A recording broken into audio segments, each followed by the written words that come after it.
नमस्कार किसान भाइयों।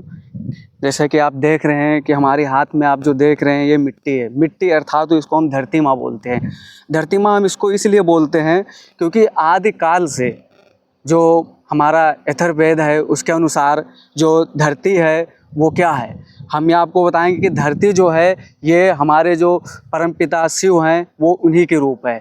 दूसरा, आप ये जो देख रहे हैं वनस्पतियाँ लगी हुई हैं नाना प्रकार की, ये आदि शक्ति दुर्गा माता हैं। यानी धरती और वनस्पतियाँ इन्हीं के मिलने से जो हमारे समस्त जीवन की उत्पत्ति हुई है और हम जो भी कर रहे हैं वो इन्हीं पर कर रहे हैं। अब किसान भाइयों, जैसे कि आजकल हम देख रहे हैं कि हम लोग इतनी प्रगति कर रहे हैं या विज्ञान इतना आगे जा रहा है, लेकिन विज्ञान को आगे जो जा रहा है उसको साथ साथ जाते हुए ये भी देखना है कि हम कर क्या रहे हैं। हमारी जो वनस्पतियां हैं, जो हमारी धरती माँ है, इनको हम कहीं खो तो नहीं रहे हैं। हम इनकी जैसे धरती माँ है, मिट्टी है, तो हम इनकी जो उर्वरता है उसको तो नष्ट नहीं कर रहे हैं। अच्छा उत्पादन लेने के चक्कर में पता चल रहा हम अपने माँ को इतना रोगग्रस्त कर दे रहे हैं, इतना उसको सता रहे हैं कि आने वाले समय में हो सकता है कि हमारी माँ हमको भोजन जो मिलता है वो भी ना दे पाए। दूसरी चीज़ ये है, जैसे किसान मित्रों आप ये देख रहे हैं वनस्पतियां हैं। वनस्पतियां जो होती हैं मित्रों, ये सभी जीवों के लिए जो होती हैं पालने का काम करती हैं। वनस्पतियों में जो है नाना प्रकार के जीव जंतु होते हैं। जैसे किसान भाइयों, आप लोग देखते हैं कि आधुनिक कृषि में आप लोग रसायन का प्रयोग करते हैं। जब रसायन का आप प्रयोग करते हैं तो जो जैव विविधता होती है इन्हीं वनस्पतियों में होती है। तो इसमें क्या होता है, जैसे तितली होती है, मधुमक्खी होती है, नाना प्रकार के कीट पतंग होते हैं जो यहाँ पर अपना घर बनाते हैं, यहाँ से भोजन लेते हैं, अपना जो जीवन चक्र है वो पूरा करते हैं। लेकिन हम लोग क्या करते हैं कि अधिक उत्पादन के चक्कर में हम इतने भयंकर केमिकल रसायन का स्प्रे करते हैं कि जो हमारे मित्र कीट हैं ये नष्ट हो जाते हैं। अब इनके नष्ट होने से क्या होता है कि हम देखते हैं कि हम बहुत सी ऐसी फसलें लगाते हैं जो स्वपरागित होती हैं, परपरागित होती हैं, कि जैसे कुछ में परागण अपने आप ही हो जाता है, लेकिन कुछ जैसे मक्का होती है। तो किसान भाइयों, मक्का में कैसे होता है, उसमें यही जो कीट होते हैं जो यहाँ पौधे पर रुकते हैं, रहते हैं, यही कीट जब ज़्यादा होंगे तो जाकर परपराग का कार्य करेंगे। जैसे कि एक पौधे पर बैठेंगे, वहाँ से परागकण को उनके पैर में फंसेगा, फिर दूसरे पौधे पर जाएंगे तो वो वहाँ दूसरे फीमेल पौधे पर पहुँचेगा, तो क्या होगा, बीज बनेगा। यानी जो है हमारा प्रोडक्शन जो है उत्पादन अच्छा बढ़ेगा। लेकिन जब हम केमिकल का अधिक प्रयोग करते हैं और अंधाधुंध प्रयोग करते हैं तो जो हमारे मित्र कीट हैं ये नष्ट हो जाते हैं। जैसे किसान भाइयों, हमने क्या किया, जो हमारी धरती माता है इसमें हमारे मित्र जो माइक्रोब्स रहते, सूक्ष्म जीव रहते थे, केचुआ रहता था, हमने क्या किया कि दीमक के मारने के चक्कर में हमने केचुआ मार दिया। किसान भाइयों, हमने कितना बड़ा नुकसान किया है ये आप अंदाज़ा नहीं लगा सकते हैं। आज आप देखते हैं वर्मी कंपोस्ट वर्मी कंपोस्ट कुछ नहीं है, ये आपको समझना पड़ेगा। वर्मी कंपोस्ट तो आपके खेत में ही है। जिस दिन आप रसायन करना बंद कर देंगे और केमिकल का प्रयोग करना कम कर देंगे और फर्टिलाइज़र का प्रयोग करना कम कर देंगे, आपकी जो है केचुए की मात्रा बढ़ जाएगी, जो हमारे सूक्ष्म जीव हैं वो बढ़ जाएंगे। जैसे इसमें क्या होता है, इसमें बहुत से माइक्रोब्स होते हैं, छोटे छोटे जीव होते हैं जो क्या करते हैं, जो हमारे पोषक तत्व होते हैं उनको माइनर फॉर्म में कन्वर्ट करते हैं और फिर उसके बाद पौधों को उपलब्ध करवाते हैं। लेकिन किसान भाइयों, जब हम लोग अंधाधुंध वो करते हैं, रसायन का स्प्रे करते हैं, सब कुछ करते हैं, तो इसमें जो उपस्थित जीव हैं, जो छोटे छोटे जो हमें अपनी आंखों से दिख नहीं पाते हैं, उन पर बहुत निगेटिव इफेक्ट पड़ता है, यानी निगेटिव प्रभाव पड़ता है, नकारात्मक प्रभाव पड़ता है। जिससे क्या होता है कि जो बैक्टीरिया से या जो फंगस होते हैं, जो भी होते हैं, जो आजकल देखते हैं, आप कहते हैं कि स्वाइन बॉर्न डिजीज है। अब ये स्वाइन बॉर्न डिजीज कुछ नहीं होती है। स्वाइन बॉर्न डिजीज पहले भी थी, कोई आज नहीं थी, लेकिन हमारे जो मित्र जीव रहते थे वो इस मिट्टी में रहते थे, तो क्या करते थे, उनको किल कर देते, तो बैलेंस बना रहता था। लेकिन हमने अंधाधुंध स्प्रे किया, अंधाधुंध जो है फर्टिलाइजर का प्रयोग किया, जिससे हमारे सूक्ष्म जीव नष्ट हो गए और आज हम ऐसी कगार में पहुंच गए हैं कि हम कितना भी यूरिया दे रहे हैं, कितना भी DAP दे रहे हैं, लेकिन हमारा उत्पादन घट रहा है। किसान भाइयों, आप ये देखिए कि आज तक किसान की जो स्थिति वो अच्छी क्यों नहीं हुई। वो लगातार DAP दे रहा है, लगातार यूरिया दे रहा है, अच्छे अच्छे केमिकल का दे रहा है, प्रयोग कर रहा है, लेकिन क्या हुआ, कीटों को मारने के चक्कर में खुद मरने की स्थिति में आ गया है।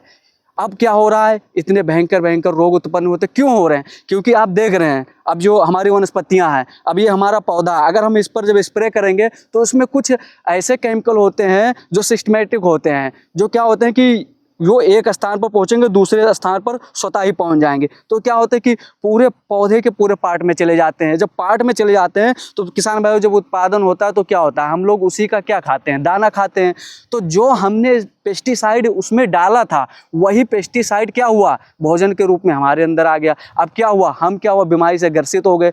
तो जो हमें लाभ होना था वो कहीं ना कहीं हम डॉक्टर के यहाँ पहुंच रहे हैं, जटिल से जटिल रोग हो रहे हैं, उसमें हमारे साथ पैसे खर्च हो रहे हैं और आप लोगों की स्थिति और दिन ब दिन बदतर होती जा रही है। तो किसान भाइयों इसको आपको समझना पड़ेगा कि आपको रासायनिक खाद, पेस्टिसाइड इसका प्रयोग बहुत कम करना पड़ेगा। जैसा कि आप देखते हैं हमारे चांद सर का वीडियो देखते हैं, वो जीवामृत पर बताते हैं, सब कुछ बताते हैं, लेकिन वो जीवामृत आपको डालना है, उसके साथ साथ में और भी चीज़ें होती हैं जो उसको भी करना है आपको। जैसे जैसे ये खेत है आप देख रहे हैं, तो खेत की आप टोपोग्राफी होती है, जैसे कि समतलीकरण होता है। जैसे देखिए आप ये खेत देख रहे हैं तो ये खेत अच्छा लग रहा है, लेवल में है, तो यहाँ पर क्या इसमें बंड भी बना हुआ है।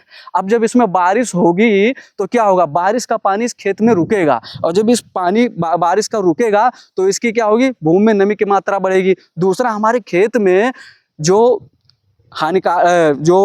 पोषक तत्व हैं या कार्बन, जो हमारे सर बार बार बताते हैं कि कार्बन ही जो है कृषि का मूल मंत्र है, और कार्बन से ही आपकी स्थिति है वो अच्छी सुधरेगी। तो जो कार्बन बना हुआ है वो क्या होगा, वो रन ऑफ यानी बहकर नष्ट हो जाएगा। तो क्या करना आपको, तो सबसे पहले अगर आपका बड़ा खेत है तो उसे छोटे छोटे खेतों में बांटना है, उसमें बंड बनाना है, उसके बाद में पानी को अपने खेत में सुरक्षित रखना है। और किसान भाइयों दो चीज़ और है, आप ये करेंगे इसके साथ साथ में जो आप देख रहे हैं कि जैसे यहाँ पर देख रहे हैं चारों तरफ लगा हुआ है, पेड़ लगा हुआ है। आप देखिए प्राकृतिक कितनी यहाँ की जो दृश्य कितना मन भावन, कितना खूबसूरत लग रहा है।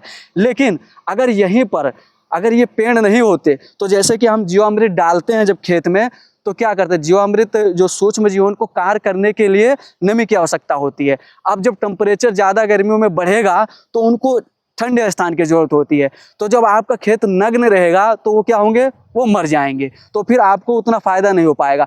और जब खेत के चारों ओर जब पेड़ पौधे रहेंगे तो जा करके वहाँ पर अपना जो है कुछ समय व्यतीत करेंगे, उसके बाद में फिर बारिश होगी, नमी होगी, आ जाएंगे। तो इस प्रकार आपका खेत अच्छा रहेगा। दूसरी चीज़ है, इसमें विभिन्न प्रकार की नाना प्रकार की चिड़िया होंगी, यहाँ आपके फल भी गिरेंगे, पत्ते गिरेंगे, और उसके बाद में वो डिकम्पोज होगा तो ऑर्गेनिक खाद के रूप में कन्वर्ट होगा। तो आपको खाद भी ज़्यादा डालने की ज़रूरत नहीं पड़ेगी। अब देखिए किसान भाइयों, अगर आपके यहाँ गाय है या कुछ है, तो ये खेत है, खेत का एक कोना पकड़ लीजिए, उसको गड्ढा खोद लीजिए, उसी में डंप कीजिए, धीरे धीरे उसमें नमी करते रहिए, देते रहिए, तो आपका जो खाद अच्छे तरीके से तैयार हो जाएगा। और फिर क्या होगा, आप अपने खेत में अच्छे तरीके से बिखेर देते हैं।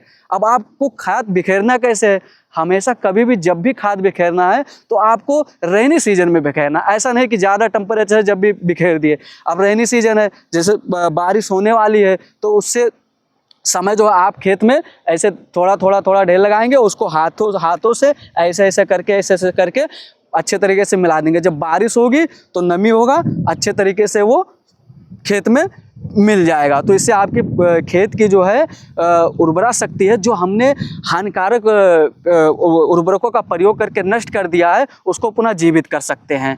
दूसरी चीज़ ये है किसान भाइयों कि हम देख रहे हैं कि फसल चक्र, आपको एक ही फसल बार बार नहीं लेनी है, क्योंकि आपके यहाँ देखना आपका खेत कैसा है, आपके यहाँ बारिश कितनी होती है, इन सब चीज़ों को देख करके अगर आपके यहाँ बारिश कम होती है, आप ड्राई लैंड एरिया में हैं, या आपके यहाँ बहुत ज़्यादा बारिश होती है, जहाँ आपके यहाँ बारिश कम होती है तो वहाँ पर आप ऑयल सीड वाली फसल लीजिए, आप पल्स वाली फसल लीजिए, जिनमें पानी की बहुत कम आवश्यकता होती है। तो आप वहाँ की नेचुरल रिसोर्स को कम कर सकते हैं, मतलब उसका दोहन कम होगा। अब जैसे देखिए आप चना बोते हैं तो उसमें क्या होता है कि आपकी जो लागत होती है वो कम लगती है, उत्पादन आपका अच्छा होता है।